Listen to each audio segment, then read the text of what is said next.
కథలెన్నో చెప్పారు, కవితల్ని రాశారు, కాలాలు దాటారు, యుద్ధాలు చేశారు. ప్రేమలో తప్పు లేదు, ప్రేమలో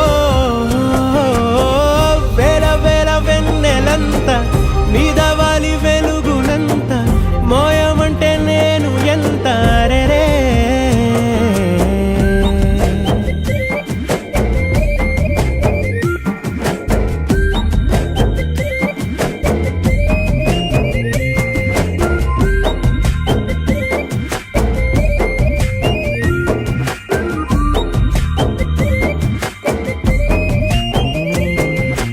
ఆకాశం తాకాలి అని ఉందా, నాతో రా చూపిస్తా